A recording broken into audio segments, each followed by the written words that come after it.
nuestra capacitación, acceso a la justicia de las personas con discapacidad psicosocial, capacitación que es organizada por la Reunión Especializada de Defensores Públicos Oficiales del Mercosur, la REDPO, y el Ministerio Público de la Defensa.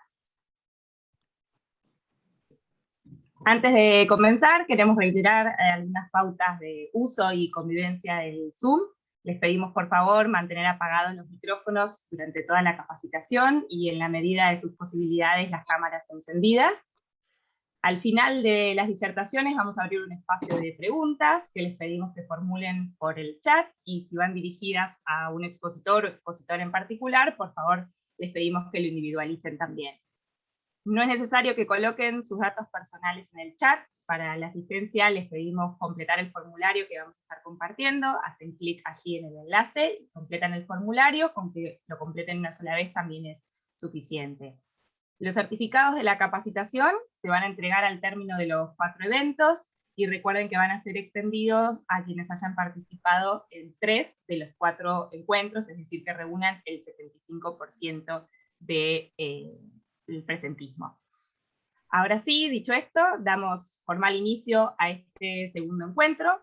En el primer encuentro del miércoles pasado abordamos el rol de la defensa pública en casos de internaciones involuntarias, y en el día de hoy vamos a conversar sobre el rol de las defensorías públicas de menores e incapaces. Para ello, contamos con la participación de la señora defensora María Carolina Palladini, el señor defensor Juan Bernardo Candia y la señora asesora Gabriela Collet. En primer lugar, va a comenzar su disertación la defensora Palladini, que es abogada por la Facultad de Derecho de la Universidad de Buenos Aires, ha disertado en numerosas capacitaciones relativas a temáticas de minoridad y adolescencia, por ejemplo, en jornadas sobre la figura de la tutela y el acceso de personas con discapacidad psicosocial al voto, entre muchas otras. Se ha capacitado en diversos temas afines, así como en restitución internacional de menores en carácter de líder visitante en un evento internacional organizado por el gobierno de Estados Unidos. Es asimismo investigadora asociada del Instituto de Investigaciones del Campo Jurídico en el área de adolescencia y minoridad en riesgo. La doctora Palladini fue designada coordinadora de la Comisión de Seguimiento del Tratamiento Institucional de Niñas, Niños y Adolescentes de la Defensoría General de la Nación, y es defensora pública de menores e incapaces a cargo de la Defensoría Pública de Menores e Incapaces de primera instancia en lo civil, comercial y del trabajo número 7, y es de eso que hoy nos quiere contar en sus 20 minutos, que ya le concedemos su palabra. Gracias. Bueno, buenas tardes. Gracias, Rosario. Gracias a la Defensoría General de la Nación por esta convocatoria. Agradezco a todos y cada uno de ustedes por estar presentes en esta disertación. Y para mí es muy importante este espacio y estas convocatorias porque me da la posibilidad de poder compartir con ustedes mi experiencia como defensora pública de menores e incapaces ya hace varios años, y poder transmitirles y que ustedes puedan comprender cómo es la actuación de la Defensoría Pública frente a situaciones de vulnerabilidad de personas con cuestiones relacionadas con su salud mental y su capacidad psicosocial. Para esto vamos a dar el marco jurídico de mi actuación como defensora. Tenemos el artículo 103 del Código Civil y Comercial de la Nación, que determina la actuación del Ministerio Público con relación a personas menores de edad, incapaces, personas con su capacidad restringida o personas que necesitan de un sistema de apoyo para el ejercicio pleno de su capacidad. Vemos que el artículo determina... La interrumpo para preguntarle si quiere que proyectemos la presentación, así puede ir. Dale. Sí, me parece interesante que puedan ver las normas a las que estoy haciendo referencia. Repito, es el artículo 103 del Código Civil Comercial de la Nación, y también tenemos el artículo 43 de la Ley Orgánica del Ministerio Público de la Defensa, que establece todas de forma ejemplificativa las funciones que se encuentran a cargo de la Defensoría Pública de Menores e Incapaces. Decimos que el Ministerio Público es el órgano estatal idóneo por medio del cual se hace efectivo el derecho de acceso a la justicia de las personas que se encuentran en situación de vulnerabilidad por limitaciones a su capacidad psicosocial. En el marco de su actuación, que ha sido jerarquizada por la Corte Interamericana de Derechos Humanos, en el caso Furlan, que le ha dado un estándar convencional a la intervención del Ministerio Público, decimos que la actuación de la Defensoría se podría dividir en dos instancias diferentes, ¿sí? Acá tenemos el artículo 103 y el artículo 43, y también me gustaría que analicemos lo que dice la Corte Interamericana de Derechos Humanos en el caso Furlan, al establecer que en aras de facilitar el acceso a la justicia de las personas en condición de vulnerabilidad, es relevante la participación de otras instancias y organismos estatales que puedan coadyuvar en los procesos judiciales con el fin de garantizar la protección y defensa de los derechos humanos. Bueno, podemos decir, nosotros para abocarnos directamente a la actuación de la Defensoría y al quehacer diario de la Defensoría Pública, decimos que nosotros somos 7 defensorías públicas de menores e incapaces, tenemos un turno rotativo. Este turno hace que durante todo el año e inclusive durante los recesos judiciales de las ferias haya siempre una Defensoría Pública de Menores e Incapaces de turno, ¿sí? Esta Defensoría de Menores e Incapaces de turno recibe todos los pedidos de intervención y denuncias de particulares, de instituciones públicas y privadas, instituciones médicas, hospitales, servicios técnicos, equipos técnicos de la comunidad, que nos ponen en conocimiento y nos solicitan la intervención respecto de personas vulnerables por cuestiones relacionadas con su salud mental. Esta es la primera intervención que tiene la Defensoría, y no podemos dejar de hablar de la intervención de la Defensoría y el accionar de la Defensoría sin dejar de evaluar el contexto de pandemia que estamos cursando como consecuencia del COVID-19. Han aumentado un montón las intervenciones por salud mental durante este periodo. Las medidas restrictivas de circulación, el aislamiento, medidas tomadas en el ASPO a los fines de no seguir propagando el virus, han generado en las personas situaciones de mucha depresión, de angustia, situaciones de pánico, incertidumbre, no sabemos cuándo va a terminar, no sabemos cuánto tiempo va a durar, inclusive las consecuencias emocionales que el tránsito de la enfermedad ha generado. Con lo cual, nosotros, son múltiples las situaciones que se nos presentan. En los últimos turnos, la mayoría de las intervenciones que hemos tenido son por cuestiones relacionadas con la salud mental de las personas. Esta primera actuación de la Defensoría se canaliza a través del primer contacto con la persona.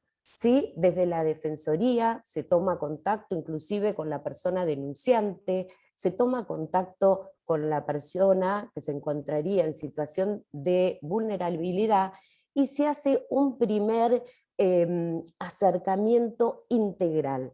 Debemos decir que defendemos personas, con lo cual el análisis debe ser un análisis integral, su situación personal, su situación social, su situación familiar. Este primer acercamiento nos va a dar un cuadro más preciso de la situación de la persona. Y nosotros tendremos que evaluar justamente en este primer contacto si se dan los presupuestos necesarios como para nosotros avanzar en un proceso de restricción de la capacidad, o si esa situación se puede puede encontrar una solución terapéutica sin necesidad de acudir a al recurso judicial, propiamente dicho. Cuando hablaba del artículo 103, que determina la actuación del Ministerio Público, el 43, acerca de las funciones de la Defensoría Pública de Menores e Incapaces, vamos a ver a lo largo de toda esta exposición cómo esas funciones se interrelacionan con el artículo 31 del Código Civil y Comercial de la Nación, aplicable a esta exposición, que determina y que nos da principios generales relacionados con la restricción de la capacidad de ejercicio de las personas. En principio nos da el principio general que la capacidad de ejercicio de las personas se presume, aun que estén cursando una internación psiquiátrica. El segundo principio general es que la restricción a la capacidad de las personas es excepcional y solamente en beneficio de la persona. Después vamos a ver otros principios, que son más principios formales, pero que también lo vamos a ver a lo largo de esta exposición. La interdisciplina, por ejemplo, que la intervención estatal siempre sea interdisciplinaria, la intervención y el contacto directo con la persona, que la persona tiene derecho a asistir en el proceso con una asistencia letrada, que la internación sea el último recurso, el derecho de la persona a mantenerse informado con medios electrónicos que sean de fácil comprensión. Y esto lo digo porque en la instancia previa a la promoción del juicio relativo a la capacidad, por el carácter restrictivo que ésta tiene, nosotros tenemos que valorar la situación personal del individuo, del usuario, y determinar si se encuentran reunidos los requisitos para poder promover la acción. Viene al caso resaltar una intervención que nosotros tuvimos hace muy poco tiempo. Era un expediente que había tramitado en provincia un control de internación psiquiátrica, una persona adulta que había cumplido, había transitado todo el periodo de internación e inclusive había tenido el alta médica. El juez de provincia que intervenía en la internación psiquiátrica lo manda a Capital, al juez de Capital, por el lugar de residencia de la persona, y el juez lo recibe y me lo manda a la Defensoría para ver a los fines que estime corresponder. Ese era el proveído del juzgado. Desde la Defensoría tomamos contacto con la persona, inclusive tomamos contacto con la familia, con su esposa y con sus hijos. Esta persona estaba haciendo su tratamiento psiquiátrico, el que se le había prescripto. Hay un ruido muy raro. No sé si ustedes lo escuchan. Estaba haciendo su tratamiento, cumplía con su medicación, habían podido armar una red familiar, su señora esposa estaba muy comprometida en el tratamiento, sus hijos inclusive también, y se había generado toda una red informal en la cual la persona estaba totalmente contenida, estaba asistida, inclusive se había insertado laboralmente, con lo cual nosotros, desde la Defensoría, se decidió, con este informe elaborado por la trabajadora social, que no había motivos suficientes, y en función de que la capacidad de las personas se me presume y su restricción es solamente excepcional, pedimos el archivo de las actuaciones. Esto como estas situaciones también van mutando en el tiempo, sin perjuicio de ello, se le habilitó tanto a la persona que desconocía totalmente el trámite de las actuaciones en el marco de Capital Federal, se le da los teléfonos de contacto a su esposa, a sus hijos, pero nosotros entendíamos que no existían elementos suficientes como para promover una acción relativa a la capacidad de la persona. En muchos supuestos, una de las medidas que se toma cuando nos encontramos frente a estas situaciones son pedidos de evaluaciones interdisciplinarias para que sobre la base del resultado de esa evaluación se determine si están dados los requisitos suficientes como para iniciar una acción que restrinja la capacidad de la persona. Con todos estos elementos de juicio, con la evaluación interdisciplinaria que se realice, y siempre y cuando se entienda y desde la Defensoría se considere que hay razones suficientes de conveniencia para la persona, porque del ejercicio de su plena capacidad pueden generarse situaciones de riesgo, tanto para él como para sus bienes, es que la defensa inicia las acciones relativas a la capacidad. Decimos que en función de la legitimación que le confiere al Ministerio Público el artículo 33, se promueve la acción relativa a la capacidad de las personas, y en un primer escrito que tiene que ser un escrito muy a medida de la persona, con fundamento en las circunstancias personales, en las circunstancias familiares y sociales de la persona, solicitando la apertura a prueba y solicitando al juez que en su momento se dicte una sentencia, pero que se reduzca, se limite en lo más mínimo posible la capacidad jurídica de las personas. Nosotros nos manejamos en el paradigma de la discapacidad social. Ya no es una capacidad que se base en un mero certificado médico que dé cuenta de un diagnóstico. Es la discapacidad social, son las barreras que el mismo medio social pone a las personas para poder y que le impiden desarrollarse en su vida de relación en igualdad con las demás personas. Y somos los operadores judiciales quienes debemos generar todas las estrategias y todos los recursos necesarios como para poder derrotar estas barreras y que la persona pueda desarrollar su vida con dignidad, en igualdad de condiciones, generando siempre los recursos para que tenga autonomía. Una vez iniciado el juicio relativo a la capacidad de una persona, nosotros ya consideramos, se acompañan por supuesto todas las evaluaciones técnicas que se hubieran realizado con fundamento en la acción, y se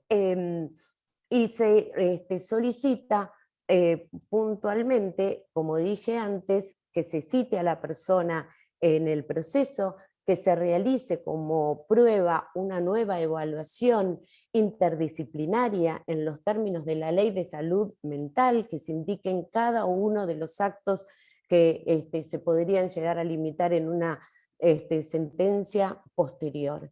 El acceso a la justicia no se canaliza simplemente con la posibilidad de recurrir al órgano judicial, sino en todos y cada una de las instancias del proceso.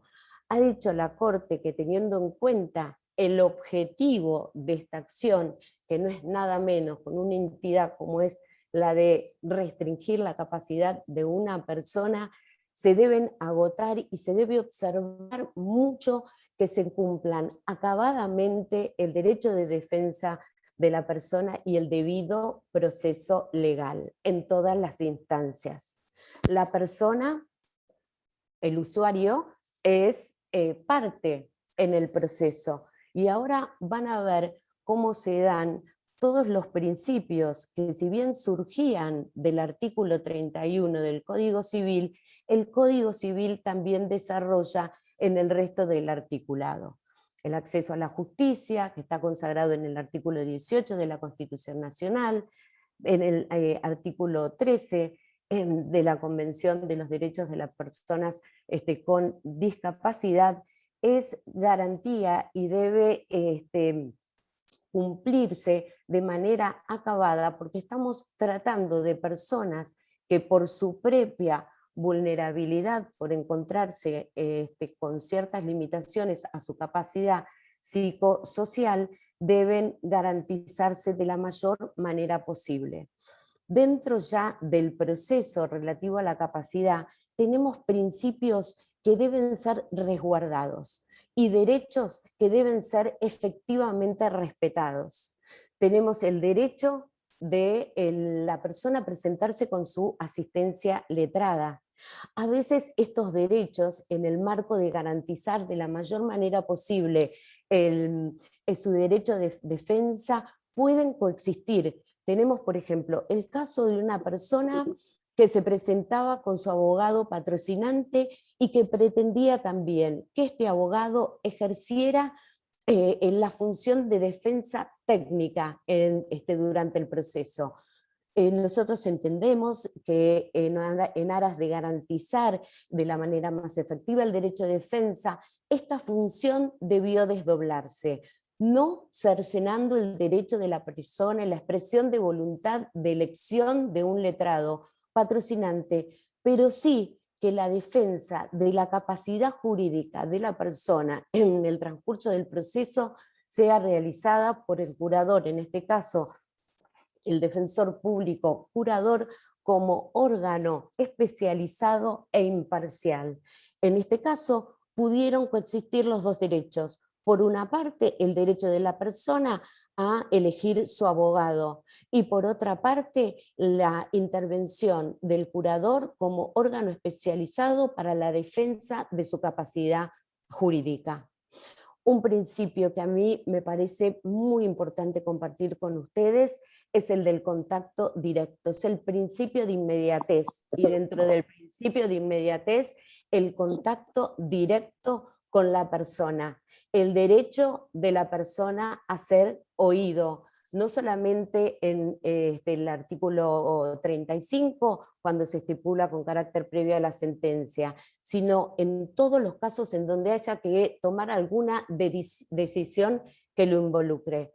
Para ser gráfica en este sentido, quiero comentarles el caso de una persona mayor adulta. Se inicia un proceso relativo a la capacidad, y en el primer contacto que se toma con esta persona a través de la trabajadora social de la Defensoría, se advierte, él estaba en un instituto, en un geriátrico, pero con contención psiquiátrica.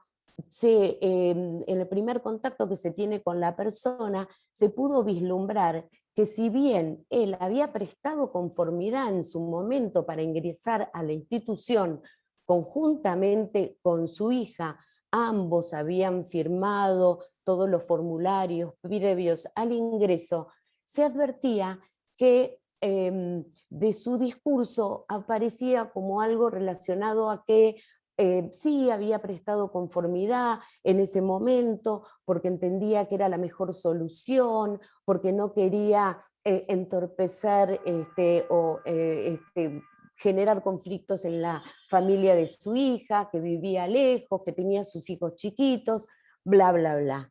Advertimos también que en la escena familiar aparece una hermana del señor que hacía una propuesta de egreso del señor para que fuera a vivir a su domicilio. Advertimos enseguida que había un tema vincular, familiar, por otras cuestiones que no vienen al caso de desarrollar en este momento, y que el señor era víctima de este conflicto y que había quedado entrampado, inclusive su propia desinstitucionalización había quedado a merced de el conflicto familiar que se encontraba a todas luz, surgía de la intervención de la Defensoría.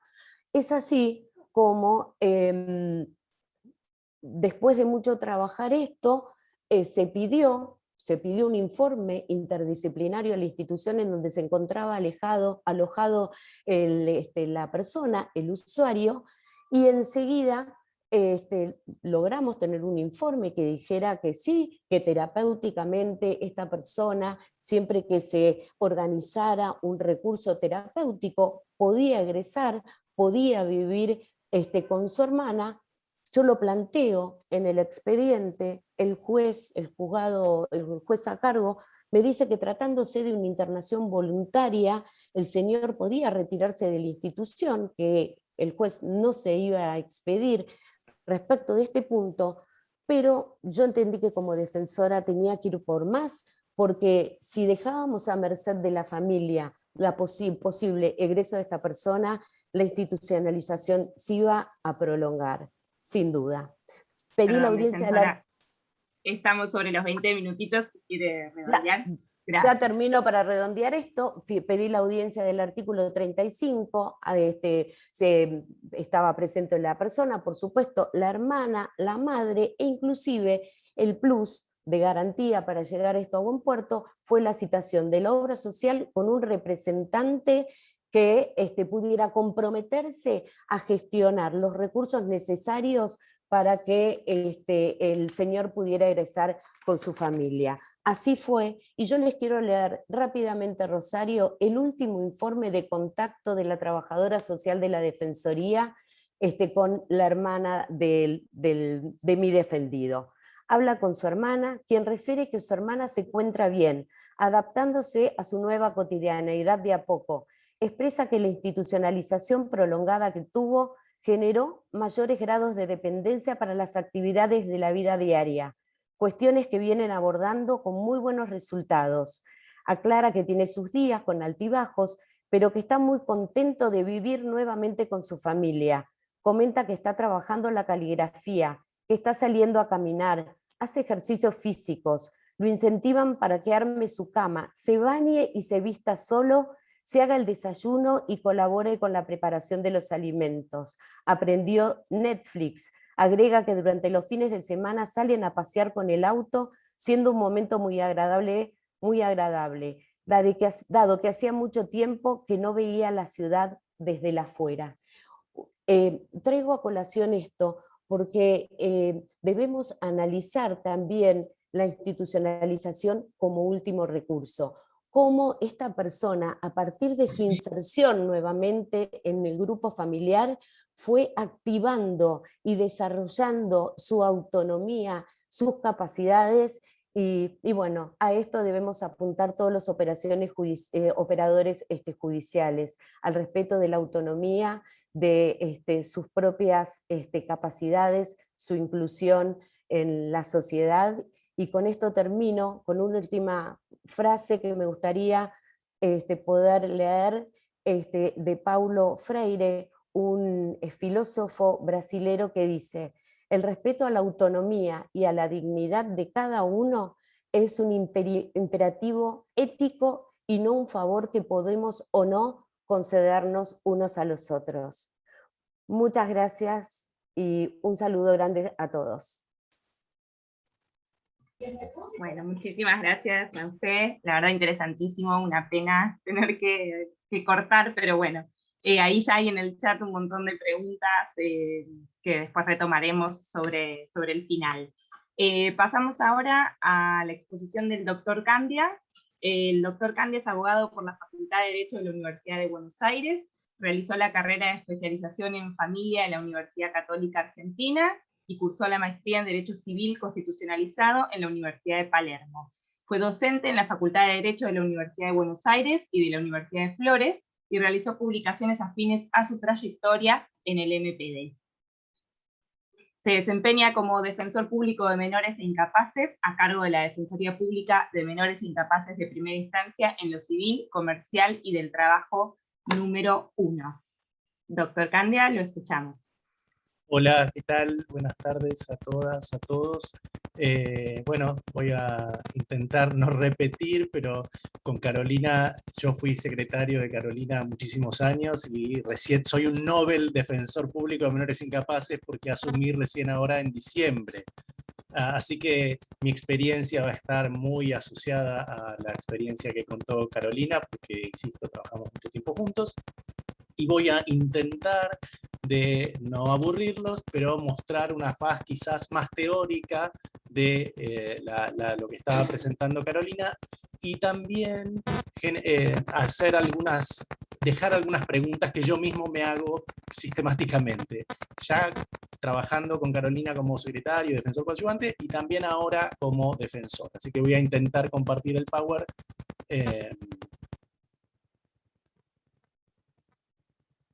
No sé si se está viendo.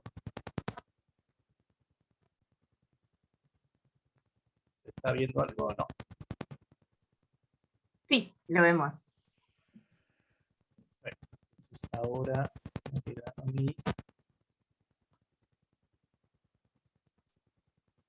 Ahí está, creo, ¿sí? ¿No? ¿Se ve?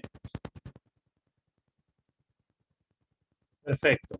Esto es la presentación, defensor de menores incapaces, su rol en el acceso a justicia. El primer detalle, no estoy tanto de acuerdo con la justicia como si fuese al sistema judicial propiamente dicho, o sea, los tribunales y demás, sino a justicia como un concepto más amplio en donde puede haber, estamos involucrados más de los jueces y los defensores, los fiscales. A acceder a justicia es acceder a lo que yo merezco como ciudadano, y en particular, en el caso de las personas con discapacidad, ese plus que a partir de la convención constitucionalizada, digamos, al entrar en la Constitución tiene un rango mayor, ese plus que se le da a la persona con discapacidad, que es nuestro sujeto de, digamos, de análisis el día de hoy. Y después de acompañamiento y de promoción. ¿Por qué? Porque me parece que las palabras, yo he escuchado varias veces este tema de que el lenguaje no es neutral, y si uno ve el artículo 103, que ahora después voy a desarrollar, se pone muy técnico, y eso de alguna manera me parece que nos separa de la gente, y como acaba de contar Carolina, la idea es estar al lado de la gente. ¿De qué manera? Cada uno en su rol. Claramente que a veces podemos no tener la misma opinión que incluso nuestro asistido, pero eso no nos pone en un lugar de oposición, sino que nos tiene que justamente desafiar a ser compañía para cuando haya que, digamos, convalidar y fortalecer la decisión. Y en el caso también de promoción, cuando, bueno, haya inacción, inoperancia, intereses contrapuestos, entonces esto supone una acción que tiene que ver con la satisfacción de los derechos de la persona. Ay, se escucha muy mal. ¿Ahora se escucha mejor?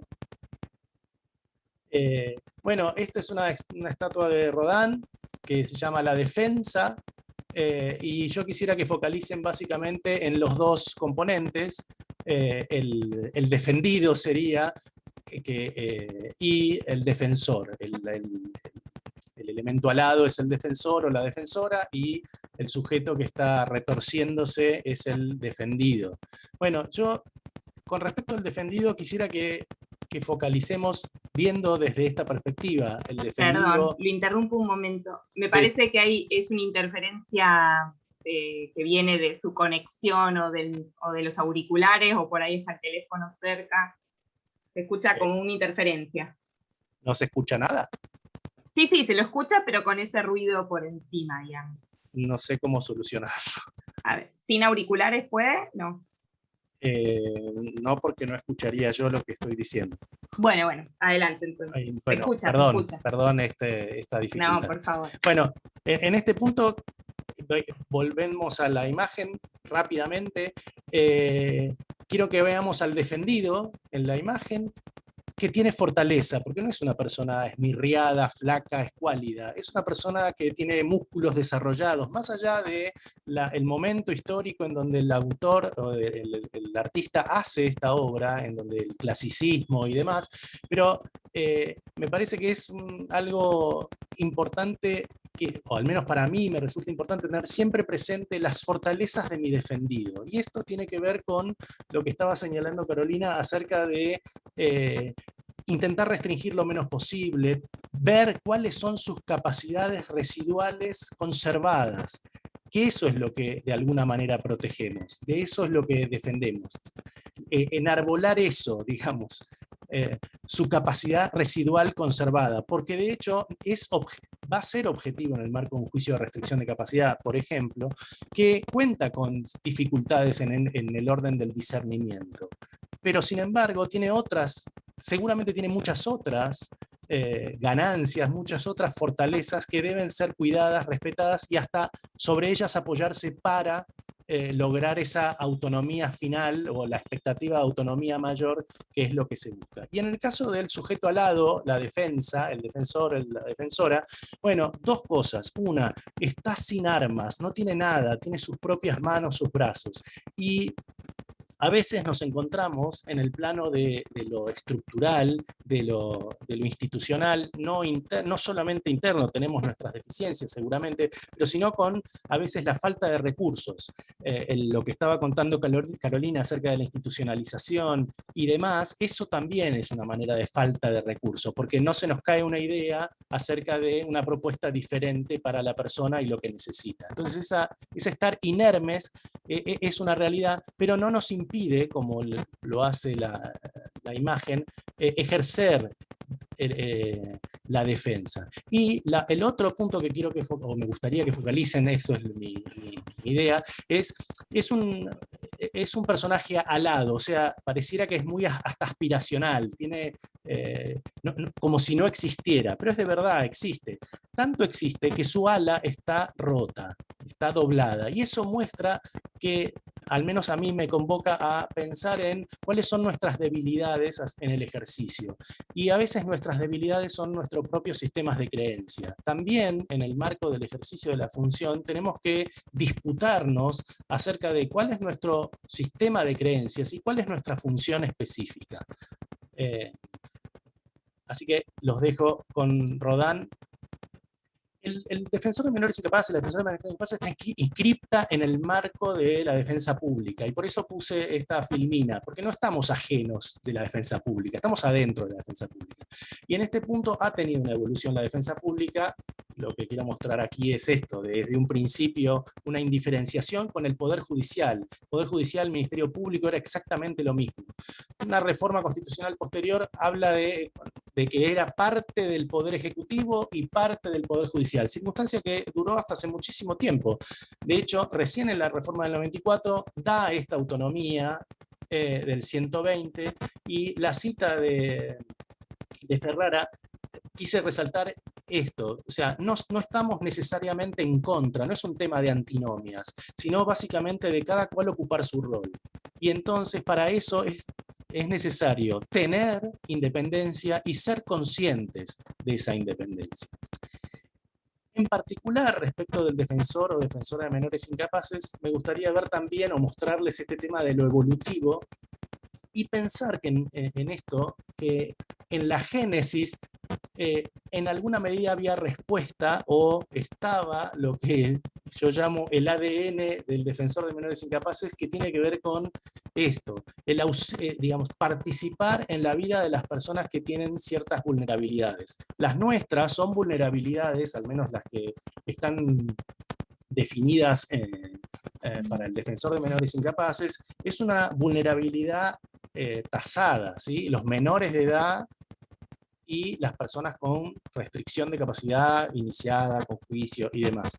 En el primer tiempo, Derecho Patrio, Directorio de Posadas, 1814, gobernación de Viamonte, más o menos, misma época, un poco después, la atención del defensor general de menores se llamaba, era atender a la defensa de las viudas, los enfermos, los menores y los naturales, ¿no? Hoy nos rasgaríamos la vestidura por todo eso, pero bueno, lo cierto es que hay que mirarlo con esos ojos. En la época de Vélez, por la influencia de Freitas, este tema de la promiscuidad que siempre hizo Dios Cosor, la palabra promiscuidad, pero que tiene que ver con esto de mixturado, es la versión en Freitas, porque se ejerce de manera conjunta. Ahora, esto nos llama a que, de todos modos, podemos tener una diferenciación. Es más, debemos tener una diferenciación, a veces, con quien ejerce la representación necesaria de nuestros colectivos vulnerables, incluso en nuestro sujeto de análisis, con sus personas de apoyo o incluso con sus propios curadores. Finalmente, el Código Civil y Comercial de la Nación empieza a hace cambios de la denominación, Ministerio Popular de Menores, que era la denominación original, a Ministerio Público, no solo, más allá de si puede generar confusión por lo bicéfalo del Ministerio Público, lo cierto es que a mí me parece que con eso hay una muestra de un cambio de paradigma y digamos, de cristalizar el cambio de paradigma. La adecuación terminológica, con esto de promiscuidad, complementariedad, vuelvo sobre la no... que el lenguaje no es neutral y que entonces la complementariedad supone esta suerte de estar a la par, pero diferenciados. Y otra precisión técnica que no existía en el Código Penal es el tema de la nulidad relativa, que es el efecto de qué pasa cuando el defensor o defensora de menores no participa del acto, ¿no? Bueno, genera la nulidad relativa. Antes era la nulidad y quedaba ahí en el aire acerca de qué grado de nulidad. La nulidad relativa también es una noción que nos lleva a valorar de cuándo es la oportunidad para hacer estos tipos de planteos. Y que entonces, como bien decía Carolina antes, hay que mirar la integralidad. No es matemática, aunque a mí les debo reconocer, me fascina el tema de establecer reglas matemáticas para el ejercicio de la función, pero reconozco que es definitivamente más complejo. Sí, perdón.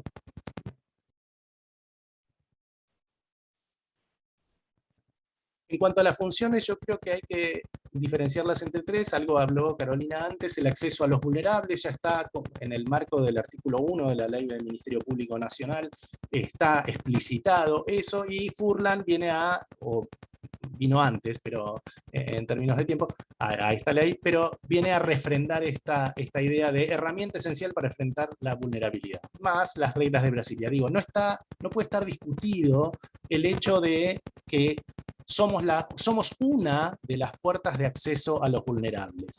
Y hay que ser conscientes de eso, de que hay que abrir la puerta. Pero una puerta que sea favorable al ejercicio pleno de los derechos. Y no necesariamente a la restricción, por definición, de igualar enfermedad mental con restricción de la capacidad. Antes ya lo estaba señalando Carolina en ese punto.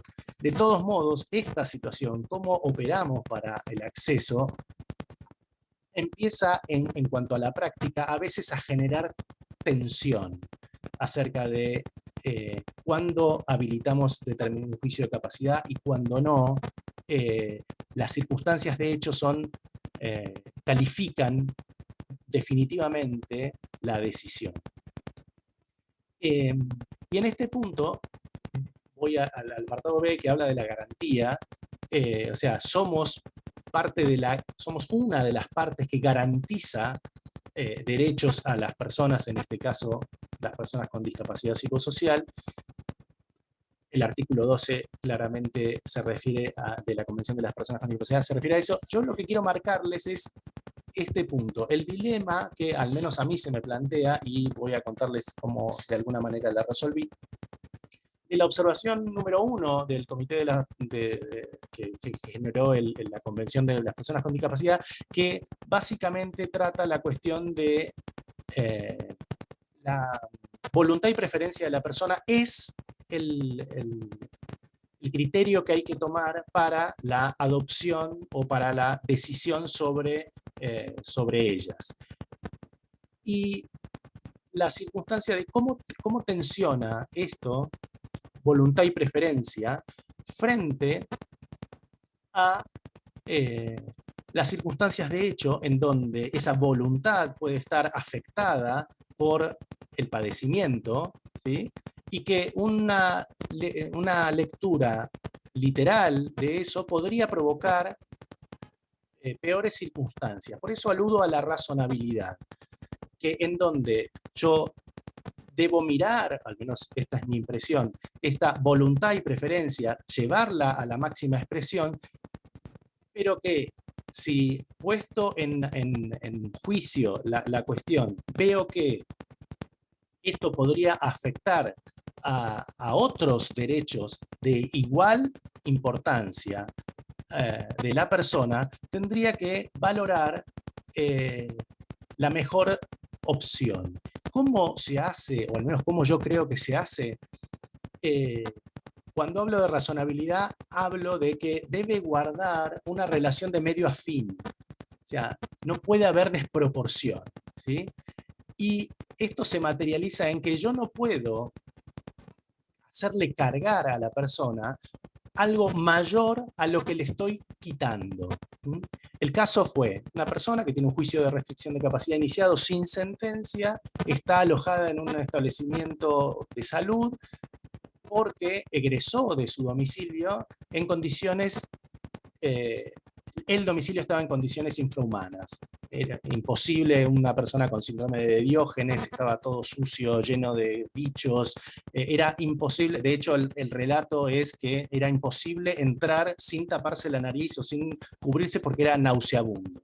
La persona sale del domicilio, el domicilio queda en esas condiciones, y cuando está en condiciones de alta de la situación sanatorial, porque entró por una cuestión clínica, además de por su patología psiquiátrica, está en condiciones de alta, no quiere ingresar a un establecimiento geriátrico con asistencia. Entonces, ahí aparece la situación de su voluntad y preferencia es no ingresar a ese lugar.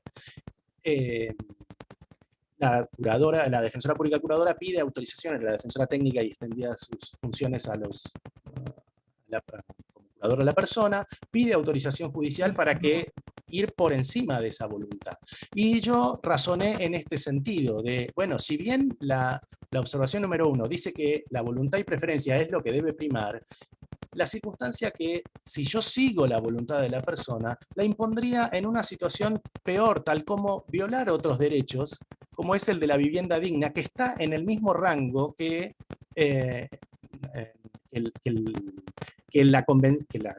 la observación número 1 respecto de las convenciones de las personas con discapacidad. Entonces, el juego que intenté hacer para razonar por qué me debía apartar de esa voluntad y preferencia estaba dado por el hecho de no guardaba una relación de medio a fin adecuada la decisión de la persona, y que además yo no le estaba imponiendo una carga mayor, porque la vuelta a su domicilio no era satisfactoria para otro derecho, tal como una vida adecuada. Sin embargo, sumé a que se le incorporaran a la defensora pública curadora nuevas tareas, tal como el acondicionamiento adecuado del hogar para que pudiese, en su caso, retornar a él.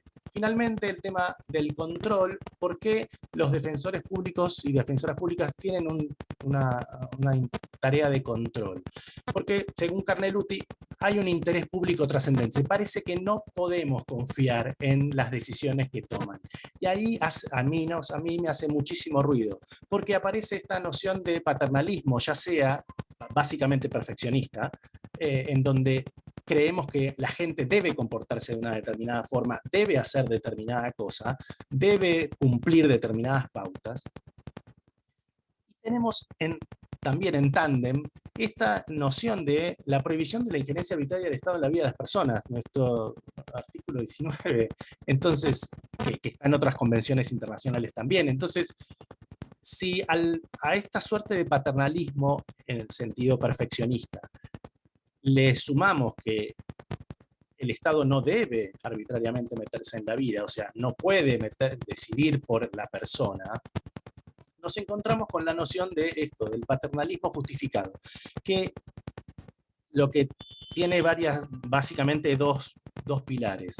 La cuestión de la competencia, para sacar el tema de la capacidad, de la competencia, es decir, el discernimiento suficiente para evaluar grados de eficiencia y de conveniencia respecto de las acciones, y la situación del interés benevolente. O sea, hay una noción generalizada de que hay determinados intereses, hay determinados criterios de vida que no deben ser cercenados, ¿sí? A partir de esta noción, básicamente, al menos como lo entiendo yo, del paternalismo justificado, es que se valida la intervención del defensor o la defensora de menores incapaces. ¿Cuáles son en lo concreto? Y ya yendo al 103 que había mencionado Carolina antes. Bueno, básicamente hay dos ámbitos y áreas de actuación del defensor o defensora de Perdón, menores incapaces. estamos sobre los 20, si quiere ir Listo. redondeando.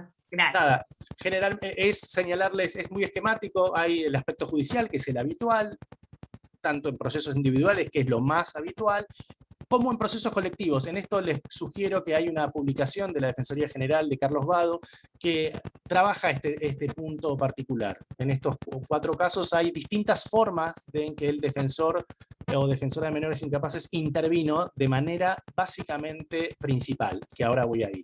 Y en el plano extrajudicial es garantizar los derechos económicos, sociales y culturales, cosa que Carolina de alguna manera lo fue mostrando cuando señalaba estas acciones que tienen que ver con acercarse a la situación de las personas e incluso facilitar medios para que accedan sin necesidad de la intervención judicial, sin necesidad de cuestionar nada de su capacidad, lograr la concreción de esos derechos. Bueno, y finalmente actuamos complementariamente, como lo decía al principio, para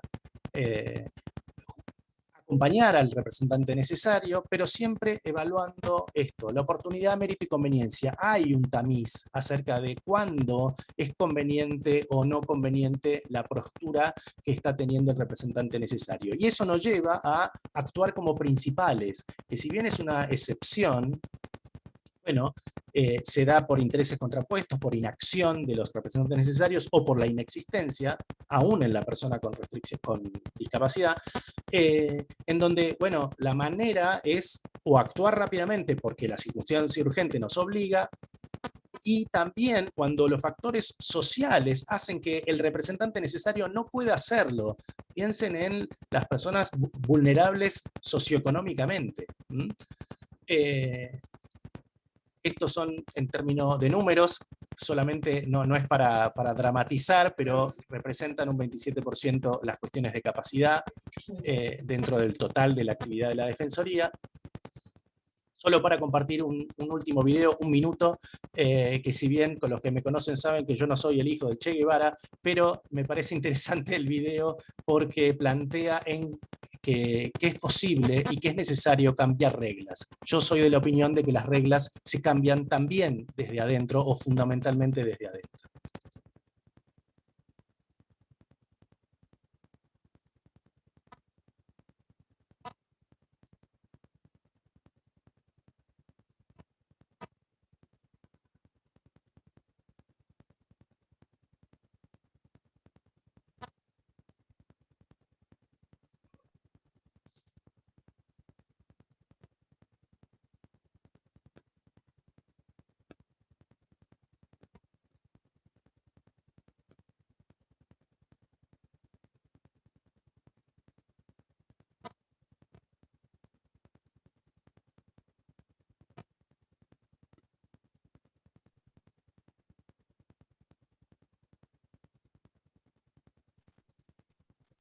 Perdón, si tiene volumen, no se está escuchando el audio del video.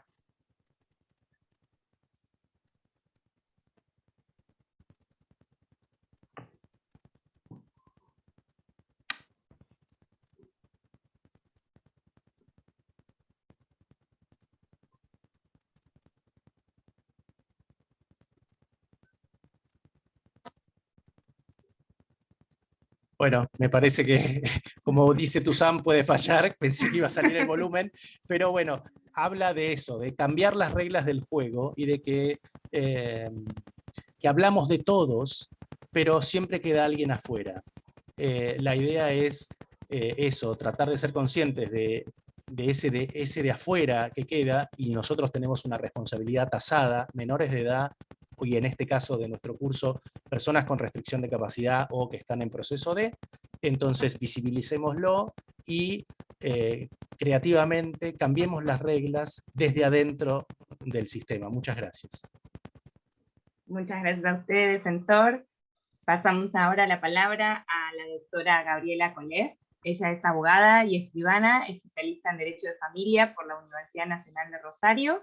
Es especialista en Derecho Procesal y doctoranda en Derecho por la Universidad Nacional del Nordeste. Es docente de Derecho Civil en la Universidad de la Cuenca del Plata, sede Resistencia Chaco, y se desempeña como asesora de niñas, niños y adolescentes número 5 de la primera circunscripción judicial de la provincia del Chaco.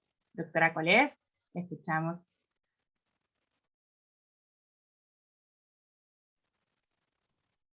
¿Ahí me escuchan?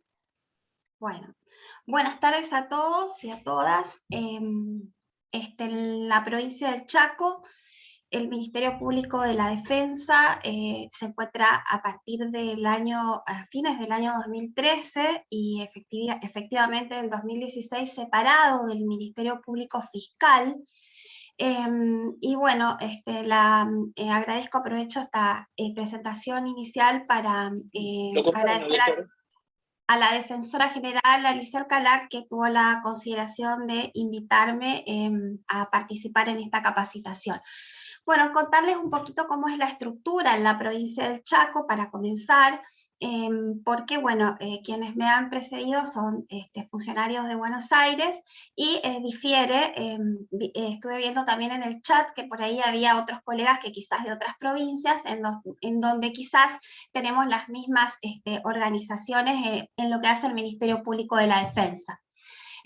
Originariamente en mi provincia existía el defensor público, el defensor oficial de pobres, ausentes, incapaces y personas menores de edad. A partir del año 1997, cuando se crea en mi provincia, la provincia del Chaco, el Foro Especial de Familia, se crea el cargo del asesor de menores de edad. Entonces, todo lo que es la función y la competencia en personas menores de edad queda en este funcionario, pero la cuestión que tiene que ver con las personas, bueno, ahora con restricción a la capacidad de incapaces, queda en el defensor oficial. Es decir, que hoy tenemos un defensor oficial de pobres, ausentes, incapaces, que además cumple funciones del artículo 22 de la Ley de Salud Mental, también cumple las funciones, o sea, la defensa técnica del 22, que explicaban en las jornadas anteriores, y también cumple la función de ser persona de apoyo, o eventualmente constituir sistemas de apoyo, que a veces son provisorios, a veces definitivos, y si la situación vital de la persona así lo requiere, bueno, son también designados curadores. Entiéndase que no es el mismo funcionario, ¿sí? Es la misma función con todas estas competencias, pero bueno, en un proceso pueden estar todas estas funciones en trámite, y cada funcionario va a cumplir uno de esos roles. Pero lo que tiene que ver con la persona menor de edad está en cabeza de las asesorías que se denominan ahora de niñas, niños y adolescentes. Ya no se denominan más asesorías de menores de edad en la provincia del Chaco. Entonces, como yo estoy a cargo de una de ellas, me voy a dedicar en esta jornada a contarles cómo trabajamos cuando se trata de niñas y niños, en el sentido de la convención hasta los 18 años de edad, o personas menores de edad con discapacidad. Lógicamente que la función nos viene de la normativa del 103, que muy bien explicaron mis colegas, y también tenemos una normativa local, que es la ley 2950M, en donde establece nuestras funciones en los artículos 22 a 25. Y me voy a dedicar específicamente a los niños y niñas con discapacidad, por eso les hice la aclaración de cuál es el escenario del Ministerio Público de la Defensa en esta temática en mi provincia. Es decir, me voy a dedicar en estos breves minutos que continúan a aquellas personas menores de 18 años de edad que presentan deficiencias físicas, mentales, intelectuales o sensoriales a largo plazo, como lo define la Convención de las Personas con Discapacidad, que al interactuar con diversas barreras pueden impedirle su participación plena y efectiva en la sociedad en igualdad de condiciones con las demás personas. Esta conceptualización o definición de personas con discapacidad, es decir, de niños y niñas, en el caso puntual al que yo me estoy refiriendo, también es receptada no solo por las reglas de Brasilia, sino por la observación general número 9 del Comité de los Derechos del Niño. Muy bien, circunscribiéndome esto, la realidad, por cierto, es compleja, es decir, sobrellevar y prosperar para los niños y niñas con discapacidad resulta particularmente difícil. Sabemos que estamos hablando de doble vulnerabilidad, estamos hablando de menores de edad, y de niñez, y estamos hablando de discapacidad. Pero también hay otros rasgos importantes, que algunos autores llaman capas de vulnerabilidad. Fíjense, si le agregamos la pobreza, las cuestiones de género, las cuestiones de residir en zonas rurales, estamos hablando de los niños y niñas con discapacidad, ¿verdad? Y también, o pertenecer a un pueblo indígena. Nosotros aquí en el Chaco tenemos todo lo que hace al pueblo indígena Cuom, o bien también a veces son víctimas de ámbitos familiares violentos, abusivos. Entonces todo esto amplifica la conceptualización de discriminación que la tenemos en el artículo 2 de la Convención de las Personas con Discapacidad, y nos impele a nosotros, al Estado, ¿no es cierto?, a garantizar el disfrute pleno de todos los derechos que están en la Convención de los Derechos del Niño. Bien, me voy a dedicar a algunos de ellos, no a todos, refiriéndome específicamente, como les adelanté, a la ardua labor que llevamos adelante, las asesorías de niños, niñas y adolescentes en mi provincia, tanto en el ámbito judicial como en el ámbito extrajudicial, como también nos explicó hace un ratito el doctor Candia. Bueno, en lo que hace a la actuación extrajudicial, también el 103, que es nuestro norte, y nos hace trabajar cuando hay ausencia, carencia o inacción de los representantes legales, llámese padres, tutores, curadores, llegado el caso, o incluso también sistemas de apoyo, en materia de derechos económicos, sociales y culturales, también civiles y políticos, por la indivisibilidad del derecho, hace que las asesorías actuemos del siguiente modo. En primer lugar, estamos hablando de la actuación extrajudicial. Contarles que lo que hacemos es, de alguna manera, interpelar a los organismos políticos, al poder político, medidas de acción positiva. Trabajamos también en las asesorías con los padres, porque muchas veces tenemos que instarlos a reflexionar sobre lo que significa el acompañamiento de los hijos menores de edad, los hijos con discapacidad. Construimos o intentamos al menos construir sistemas de apoyo, siempre me estoy refiriendo al ámbito extrajudicial, con madres adolescentes con discapacidad. ¿Por qué? Porque si no la ayudamos en este sentido, se pone en riesgo la continuidad de su vínculo con sus hijos, siempre y cuando el interés superior del niño así lo indique. Colaboramos a que hagan las pensiones, los CUT, o sea, los certificados únicos de discapacidad, los DNI, articulamos, siempre me estoy refiriendo a la actuación extrajudicial, con diferentes sectores. Por ejemplo, recuerdo un caso antes de la pandemia, un adolescente en situación de calle, consumo problemático, con mamá, pero mamá no contenedora, no podía responsabilizarse, ingresos sucesivos al servicio de salud mental del hospital público, un ingreso, un egreso, un ingreso, un egreso, llamada a la asesoría. ¿Qué hacemos con la situación de este chico? Bueno, también desde la actuación extrajudicial organizamos reuniones intersectoriales con no solo la gente lo hacemos, ¿no?, del servicio de salud mental, también del servicio del servicio del adolescente, de ese hospital, con gente el equipo interdisciplinario del Poder Judicial, del órgano de revisión de salud mental, que en nuestra provincia se encuentra desde el año 2015 creado y en funcionamiento. También con el Ministerio de Desarrollo Social, obviamente, los operadores. Tenemos también en la Ciudad de Resistencia la Defensoría Municipal del Niño, Niña y Adolescente. Bueno, con todos estos sectores, a su vez también de las referentes de la comunidad terapéutica, ¿qué hacemos de manera extrajudicial? Tratamos de buscarle la solución para no judicializar el caso y tratar de que también evitar la institucionalización, porque muchas veces la respuesta, este caso es un chico con problemática, perdón, me habrán entendido, de droga, entendida por la ley de salud mental como una cuestión, ¿no es cierto?, también de salud mental. Y bueno, este chico pudo, de esta forma, Salud Mental se constituyó su domicilio, se pudieron hacer las evaluaciones, se pudo ser ingresado en un periodo de desintoxicación, luego un tratamiento, luego egresó y se siguió trabajando su escolarización, su contexto contenedor o no de la familia, en fin. Pero siempre actuando intersectorialmente desde la asesoría, porque es a quienes llaman los servicios, ¿verdad? Es a quienes llaman. También todo lo que tiene que ver con educación, muchas veces también tenemos que actuar, ponemos en conocimiento del Ministerio de Desarrollo Social a través del Sistema de Protección de Derechos, pero muchas veces nosotros también lo canalizamos con estas reuniones y estas articulaciones intersectoriales. Una cuestión que tenemos muy en cuenta siempre en cuanto a este ejercicio de derechos es la mirada de género. Por esto que les digo, las niñas con discapacidad se enfrentan a múltiples factores y barreras a lo largo de su vida y estereotipos que ameritan sí o sí trabajar bajo esta mirada también.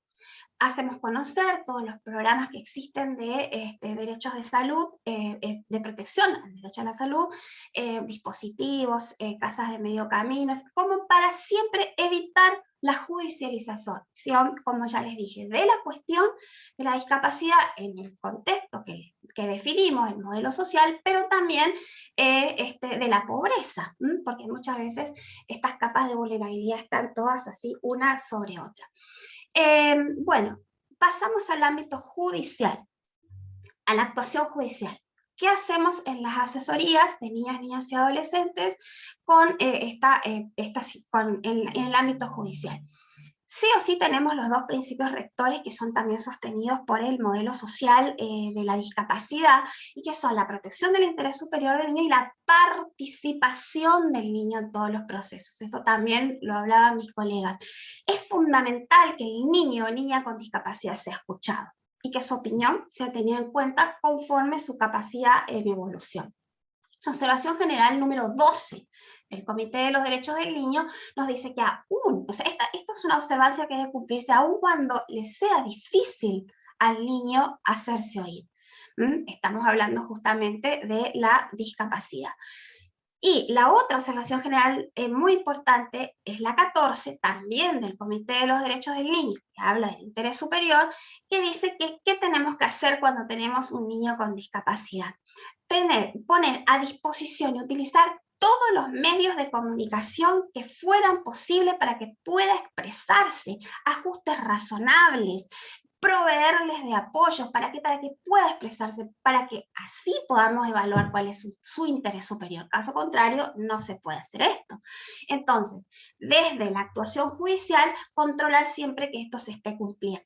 En el caso de la provincia del Chaco, les quiero compartir, porque por ahí no sé si todas las provincias lo tienen, tenemos un Código Procesal de Niñez, Adolescencia y Familia. Es nuevo, es del año 2019, que trató de dotar al Código Civil y Comercial de la norma adjetiva, que sea coherente al mismo para poder efectivamente operativizar, vamos a decir así, la norma sustancial.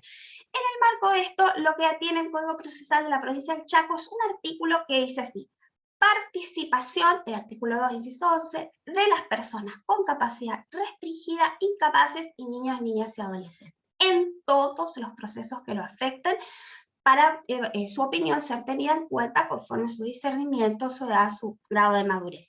Lo dice la norma adjetiva, más allá de toda la norma convencional que conocemos. Pero una cosa muy importante, en consonancia con las reglas de Brasilia, es que dice que todos los actos procesales deben hacerse cuidando el lenguaje. En materia de discapacidad y de niñez es muy importante un lenguaje claro, sin formalismos. El hábitat en donde se lo va a escuchar, hay que tener muy en cuenta esto, la norma local procesal dice, el juez podrá trasladarse, el juez y su equipo, los funcionarios, al lugar donde se encuentre la persona y los ajustes razonables, ¿sí? Es decir, facilitar la accesibilidad para que pueda expresar su opinión, inclusive proveyéndole de apoyos. Muy interesante, otro artículo que trae nuestro Código Procesal de Niñez, Adolescencia y Familia, es el 39, que dice que las audiencias pueden comparecer con acompañamiento. No sé si lo tienen en todas las provincias. Es decir, esta persona puede, con restricción a la capacidad, capaz, o también un niño o niña adolescente sin una discapacidad, con su referente afectivo o el referente de la comunidad, además de la asistencia letrada o de un intérprete, si fuera necesario. Entonces, me parece que esto es muy importante, es decir, son normas procesales que tenemos y que nosotros, los integrantes del Ministerio Público de la Defensa, en especial las asesorías de niños, tenemos que hacer valer en todo momento y en todo proceso. Especialmente actuamos de manera complementaria, como les dije, en todos los procesos que obviamente que vamos a ir coayudando al planteo del representante legal del chico, del niño, de la niña, en este caso que estamos focalizados con discapacidad, siempre obviamente que ese planteo se ajuste a derecho y sea acorde a las necesidades del representado. Y así intervenimos. Yo no sé si me queda mucho tiempo, pero quiero contarles que también en el proceso... 5 nada más, bueno, en lo que hace al proceso Código Procesal de Niñez, Adolescencia y la Policía del Chaco, trae regulado el proceso del control de legalidad de internación involuntaria, que serían todos los casos en lo que a mí respecta, que trabajo con niños y niñas adolescentes, siempre es involuntaria, y el proceso está absolutamente especificado, como así también el proceso de restricción a la capacidad o incapacidad para la designación de un sistema de apoyo o de un curador llegado el caso excepcional. Este proceso toma mucho de esto que nos contó la doctora Paradini, obviamente, de los artículos 31 y en adelante del Código Civil y Comercial. No creo que tenga tiempo de contarles ahora, pero realmente es muy interesante porque incluso toda la parte recursiva está desarrollada y en todas las participaciones que tiene la defensa, ¿no? Pero si me queda tiempo después y les interesa, les puedo comentar. Para avanzar un poquito más, también en materia de actuación, eso actuación complementaria, también en materia de actuación principal. ¿Cuándo vamos a actuar las asesorías de niñas y adolescentes de manera principal cuando hablamos de niñas y niñas con discapacidad? Bueno, quiero contarles que me ha tocado iniciar una medida de traslado forzoso de un adolescente, pero muy puntualmente a requerimiento de la Dirección de la Mujer de la localidad donde se encontraba la adolescente, por el consumo de drogas, era específicamente ya desde los 4 años, sin ámbito contenedor, víctima de violencia de género por parte de la pareja. Iniciamos las actuaciones extrajudiciales, no tuvimos resultado como el caso anterior, porque también hay que contar los fracasos. Iniciamos la medida judicial, logramos que sea trasladada al servicio de salud del hospital para que sea evaluada, no tuvimos una respuesta satisfactoria de salud desde la asesoría, el adolescente regresó, no tuvo el tratamiento indicado y lamentablemente esta adolescente hace 1 año fue víctima de homicidio. Femicidio en realidad es lo que se está investigando. Pero de todas formas, como actuación principal, tomamos el caso y lo llevamos a la instancia judicial hasta las últimas consecuencias. Y un último caso que tiene que ver con el proceso de restricción a la capacidad y que me interesa mucho porque es en realidad el supuesto que motivó que desde la asesoría presentáramos un proyecto de ley y que por ahí vi en el chat que tiene que ver con esto, es ¿qué pasa con los adolescentes sin cuidados parentales, con problemas de discapacidad, que tienen que egresar del sistema de protección integral y no pueden enmarcarse en un proceso de autonomía? ¿Por qué? Porque no la tienen realmente por su problemática, ¿no es cierto?, de discapacidad. ¿Qué hacemos? ¿Cómo construimos los apoyos? Bueno, en este aspecto puntual, tengo un caso para contarles en donde lo hemos hecho desde la asesoría con intervención de un apoyo, construimos un apoyo plural, no familiar, con participación del Ministerio de Desarrollo Social para todo lo que tiene que ver con el cuidado personal de este adolescente que tiene un retraso mental crónico, crónico que va a ser incorporado a un centro de día con pernoctación en una comunidad terapéutica, pero que necesita una persona, un cuidador para determinados aspectos de la vida cotidiana. Otra pata en el Ministerio de Salud, con la Subsecretaría de Salud Comunitaria, entornos saludables y no violentos, para ocuparse de todo lo que tenga que ver con la atención médica, clínica, general, urgencias, etc. Otra pata en el Ministerio Público de la Defensa, para todas las cuestiones procesales que tienen que ver con su restricción a la capacidad, la administración, los fondos, y bajo el seguimiento y contralor de dos organismos. Uno, la institución, el Instituto de Inclusión de las Personas con Discapacidad, que acá se llama IPRODICH, y el otro, el organismo de revisión, el órgano de revisión de salud mental. Pero esto lo hicimos para un caso en particular. Entonces decíamos en la asesoría, y todos los demás casos, bueno, presentemos un proyecto de ley. Y hemos presentado un proyecto de ley, buscamos una legisladora de la Comisión de Género, Diversidad, Familia y Niñez en la provincia acá del Chaco, y bueno, tengo ese proyecto para compartirlo. No sabemos qué va a pasar, pero tiene que ver con la creación, a ver si se puede, así rápidamente, habilito la función, a ver si puedo mostrarles, o si podés compartir la pantalla, Milagros, si podés ponerme el proyectito, si me queda un minuto, si no, no lo pongo, me dicen ustedes, no hay ningún problema. Doctora, nos quedan unos 15 minutos.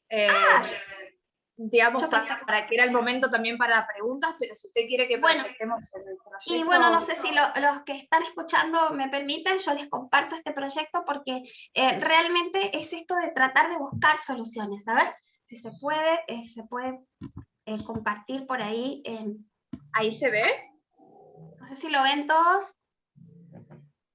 Este es un proyecto de ley que se titula Creación de un sistema de apoyo para niños, niñas y adolescentes con discapacidad sin cuidados parentales y para jóvenes en esas condiciones, porque lógicamente que después egresan, ¿verdad? No sé si me puedes pasar, egresan del sistema de protección, ¿me puedes pasar a la siguiente? Ahí está. Bueno, fíjense que el propósito de este proyecto de ley, a ver, acá a mí me tapan justo las caritas que tengo, pero bueno, más o menos lo voy a leer en la parte que puedo. Es crear un sistema de apoyo para el ejercicio, a ver, acá porque me tapan las caritas. Para el ejercicio de la capacidad jurídica y para la vida independiente de niñas, niños y adolescentes con discapacidad y sin cuidados parentales que residen en espacios convivenciales alternativos en virtud de una medida de protección de derechos en los términos de la Ley 2086C, es nuestra ley provincial del sistema de protección integral, como la 26061, ¿verdad? O también que se encuentran internados por problemáticas de salud mental y para los jóvenes que han adquirido la mayoría en esas condiciones. Para ellos, un sistema de apoyo pensamos para el ejercicio de la capacidad jurídica y la vida independiente. Luego el artículo 2 habla de, bueno, normativas que a lo mejor ni siquiera están todas, pero la idea es que los legisladores trabajen sobre esto, que llamen a comisión y que entre todos puedan, los organismos que participen, si es que se da, aportar, ¿no es cierto?, mucho más para esto que es simplemente un borrador. Ese sistema de apoyo, dice el artículo 3, reunirá operadores de diferentes profesiones. Proponemos nosotros, abogados, asistentes, trabajadores sociales, psicólogos, enfermeros, cuidadores domiciliarios, entre otros, que asumirán la intervención para brindar el apoyo en sentido amplio a las personas menores de edad en la situación descrita en el artículo 1 de la presente ley, jóvenes en idénticas condiciones que hayan adquirido la mayoría de edad. Se le designará uno más conforme a las particularidades. ¿Y a pedido de quién? De la Dirección de Protección de Derechos de la Niñez, o el juzgado, o las asesorías. Podríamos agregar otros más. Ahí justo... me aparece un mensaje y no puedo leer lo que sigue. El artículo 3 habla de quién, este sistema de apoyo, el cuarto, perdón, ¿está el cuarto en pantalla? Sí. Corresponden a la intervención del sistema de apoyo. ¿En qué momento proponemos nosotros? De manera inmediata al advertir el ingreso de la persona menor de edad con discapacidad a un dispositivo de cuidado. Y hasta tanto la situación jurídica de la persona sea resuelta, ya sea porque vuelve con la familia, porque sea adoptado, porque el problema es qué pasa con estos chicos sin cuidados parentales, con discapacidad, que no logran insertarse en una familia adoptiva, porque si no, ellos mismos serán los que se van a ocupar de todo esto. El problema es qué hacemos con estos chicos. Bueno, o que se supere su situación hasta ese momento. Esta intervención de sistemas de apoyo también será en coordinación con el personal. Pasamos al artículo 5 de los dispositivos de cuidado, por favor, formal, quienes van a tener que facilitar siempre la información y bueno, y todo lo demás. Los artículos que siguen, lo que hacemos nosotros es desde la experiencia, hicimos acá en este proyecto que tenemos, es todas las cositas que vamos viendo que todos los derechos, no cositas, derechos de los niños, como ser a la salud, a la asistencia personal, a la educación, y todo lo que van necesitando estos adolescentes, ya jóvenes, para poder egresar, ¿no es cierto?, de la institución y tener algún marco de autonomía. Les vuelvo a repetir, lo que se persigue con esto es implementar medidas concretas de accesibilidad, es decir, ajustes razonables, diseñar proyectos o apoyos que se adapten a la situación de cada uno de estos chicos. Pasamos a la siguiente, por favor, Milagros. No voy a leer todo porque va a ser muy tedioso. Hay un artículo que lo proponemos como el apoyo deberá garantizar también el acceso a justicia de estos niños con discapacidad, niños, niñas y adolescentes, en coordinación con el abogado del niño, promoviendo su designación. Me olvidé de contarles que en la provincia de Chaco, cuando actuamos nosotros, los asesores, por la función del 103, el rol del 22 de la Ley de Salud Mental, o bien el rol del asistente letrado en los procesos de restricción a la capacidad, los cumple por regla general el defensor oficial. El defensor oficial. Y si no, es muy raro que el niño tenga un abogado particular. Pero si es del sistema de protección integral, la situación, entonces sí está el abogado del niño, que en la primera circunscripción judicial hay un convenio entre el Ministerio de Desarrollo Social y el Consejo y el Colegio de Abogados que nos proveen de abogados especializados. Así que si tenemos un proceso de restricción a la capacidad, como me ha tocado a mí iniciar, en carácter principal, de chicos sin cuidados parentales que están institucionalizados, que no pueden insertarse en ninguna familia, en esos procesos se les designa abogado, en defensa técnica, a un abogado de niños y niñas, o sea, un abogado especializado en niñez, que provee el sistema de protección integral. ¿Sí? Eso me parece que no lo dije. Bueno, y así, este proyecto, la verdad que no quiero leer todo porque va a ser largo, propone como autoridad de aplicación que sea este Instituto Provincial de Inclusión de las Personas con Discapacidad que yo les conté, que depende obviamente del Poder Ejecutivo, que se llama IPRODICH, es la sigla, que cree un programa o un servicio de apoyo y que establezca su reglamentación, o bien la otra propuesta es que sea un registro de apoyos que sea en el ámbito ya sea del Ministerio de Desarrollo Social o del Ministerio de Salud o también del mismo organismo IPRODICH. Y por supuesto termina el proyecto con las partidas presupuestarias que lógicamente exceden absolutamente a lo que tiene que ver con nuestro trabajo. Simplemente es movilizar a los legisladores, ahora que estamos en época de elecciones, con esta problemática que nosotros desde la asesoría y desde nuestra experiencia vemos que no tiene solución. Y bueno, siempre tratando de encontrar, de efectivizar todos los derechos de los niños, niñas y adolescentes.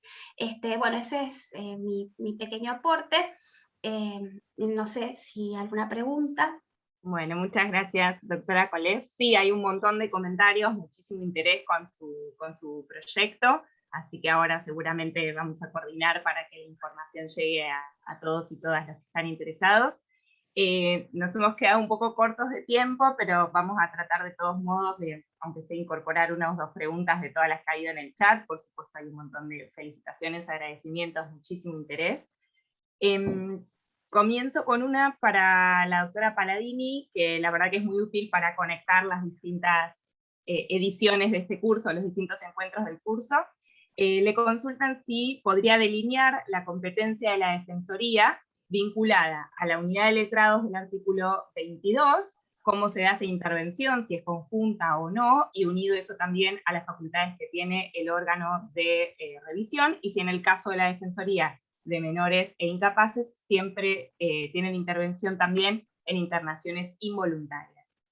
Ok, a ver, nosotros no intervenimos en en el expediente de control de internación psiquiátrica de personas adultas mayores, de adultos.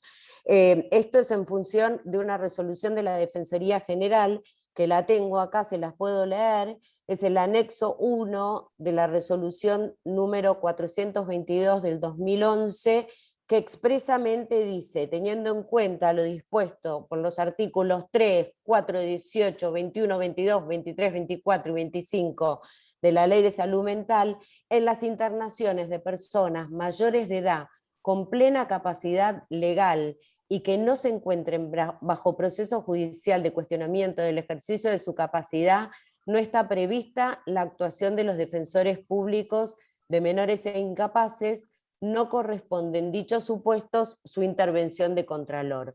O sea, nosotros vamos a intervenir y vamos a controlar en la medida que esa persona que se encuentra en alguna institución de salud mental cursando una internación psiquiátrica se dé en el marco de un proceso de capacidad, siempre y cuando esa persona tenga en trámite un proceso relativo a la capacidad, no en las internaciones psiquiátricas de adultos que se inician como control de internación, que ahí sí intervienen la unidad de letrados del artículo 22, función que desarrolló en la anterior convocatoria el doctor Mariano Laufer y que se refirió al marco de intervención. Muchísimas gracias. En segundo lugar, no sé si en este caso quiere contestar el doctor Candia, consultan en caso de que sea necesario armar un sistema de apoyo, quién gestiona ese sistema, quién articula la intervención de los apoyos, si lo podrían ejemplificar, y también consultan sobre las posibles soluciones para aquellas personas que no tienen referentes familiares ni afectivos en aquellas ciudades donde no hay curadores oficiales. Ok, el tema del diseño del sistema de apoyo es el famoso traje a medida. Lo regular, la habitualidad es que surge a partir de evaluar idoneidad en el marco de lo familiar o comunitario. Entonces van a aparecer principalmente como convocados y motivados a ejercer, o incluso por motu propio lo van a hacer, como sistemas de apoyo de la persona que tiene el proceso, sus propios familiares si es que iniciaron el juicio, sus propios familiares si son los que denunciaron pero estaban imposibilitados por alguna razón coyuntural de promoverlo, y si no sus referentes comunitarios, sus referentes afectivos. Digo, hay casos de los amigos, de hecho, no voy a hacer una infidencia, pero el caso que contaba la doctora Paladini, en donde se puso en tensión si podía ser la abogada del artículo, la defensa técnica, la propia abogada que había presentado la persona, era su amiga. Entonces, estas figuras aparecen. ¿Qué pasa cuando no hay, o cuando lo que hay desiste o no es idóneo? Porque la idoneidad no está dada solamente por el título, es decir, por la partida de nacimiento que me acredita un vínculo. Hay que probar una idoneidad de hecho, ¿sí? que va a cumplir con las funciones que tiene que ver no solamente con la asistencia concreta, sino también con velar por ir a por ganar capacidad, conservar la capacidad que no se ha restringido en la sentencia. Tiene como una doble tarea. Entonces, cuando pasa esto, que no hay sujetos a quienes recurrir, bueno, no vamos a expoliar la reunión que viene, pero van a aparecer los defensores públicos curadores que van a cumplir esa función. En cuanto a la última parte de la pregunta, no tengo conocimiento acerca de cómo funciona en otros ámbitos nacionales cuando la figura del defensor público curador no existe. Supongo que bueno, tendrán la creatividad como la que nos mostró la doctora Colef acerca de qué pasa cuando no tengo nada, armo algo, ¿sí? Y entonces supongo que se apelará a eso. No sé si la doctora Colef quiere agregar algo, una visión más de la provincia de Chaco. ¿Algo relacionado con la pregunta o Sí, eso que comentaban, que pasa en las jurisdicciones donde quizás no hay curador o falta alguna otra pata de las necesarias en el proceso. No, sí, siempre, siempre, por supuesto, yo les quiero aclarar que en lo que a mí respecta, estoy hablando de siempre niños y niñas, ¿no? Y justamente les hice esa aclaración, no sé si se las hice, pero por la duda se las hago, y niños y niñas que están en situación de sí cuidados parentales, es decir, dentro del marco del sistema de protección integral. Entonces, necesariamente tenemos que acudir, como dijo el doctor Candia, a la creatividad, porque de familia no podemos hablar. Muy, pocos son los casos, tengo para contarles uno, la verdad que este es uno de los que nos ha ido bien. Eran dos adolescentes que tenían vinieron de un paraje a una institución de la provincia de la capital, de la provincia del Chaco, tenían mutismo selectivo y otras cuestiones más relacionadas con diferentes discapacidades y actos jurídicos que no podían realizar. No querían ellos además ser declarados en adoptabilidad, fue transcurriendo el tiempo, llegaron a ser jóvenes de 16, 17 años y se vincularon con una persona que era de una iglesia que nos visitaba, y bueno, cuando nos enteramos de la asesoría, lo convocamos, trabajamos, le explicamos qué era, porque hay gente que no sabe qué es ser un apoyo, porque ven que los tienen que adoptar, entonces le explicamos a esta persona, primero estuvo más o menos, lo invitamos a volver a venir, le explicamos, hasta que entendió, dijo que sí, ya había creado un vínculo afectivo con estos chicos, y estos chicos hoy están viviendo, egresaron de la institución. Este es un caso, la verdad que muy bien nos fue, porque hasta pudimos articular la vivienda, sin llegar a un amparo, sin llegar a la actuación judicial. Tuvimos la posibilidad del apoyo, iniciamos el proceso de restricción a la capacidad con esta persona que hoy es su apoyo, ya son mayores de edad los dos, tienen una vivienda, además tienen su pensión por discapacidad, esta persona les está ayudando a elaborar panes y bueno, insertarse en el medio laboral.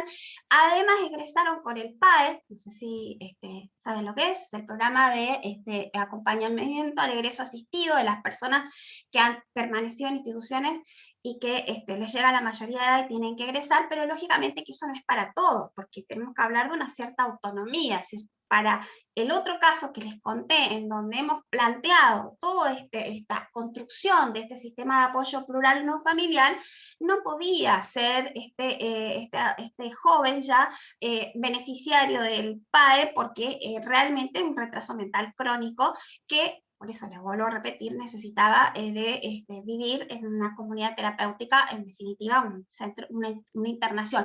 Pero muy importante el seguimiento de esas condiciones, no solo de la internación, sino integral, porque convengamos que esto no va a ser para siempre. Es decir, es necesario ver si en algún momento crea algún vínculo, se puede constituir otro sistema de apoyo, puede egresar de esta comunidad terapéutica. No sé si con esto les expliqué. Es decir, me respondo, primero buscar el referente familiar, el referente afectivo, el referente significativo, y ir por él, por ese lado, por esa persona, hacia la designación de un apoyo.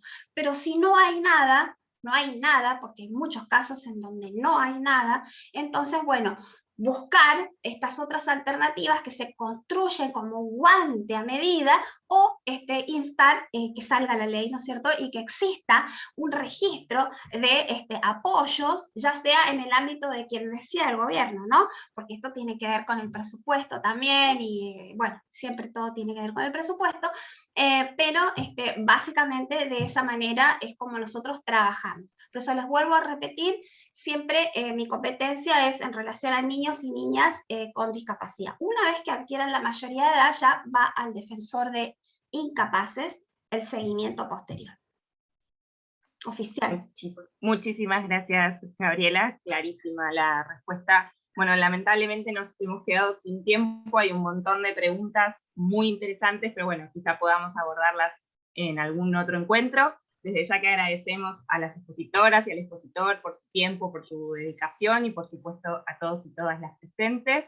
Nos vamos a encontrar nuevamente el próximo miércoles a las 2:30 en un nuevo encuentro que va a tratar sobre la defensa pública como garantía del acceso a la justicia de personas con discapacidad, la defensa técnica y el rol del apoyo jurídico. Bueno, nuevamente, muchísimas gracias a todos y todas. Gracias a ustedes. Muchas gracias. Muchas gracias. Gracias.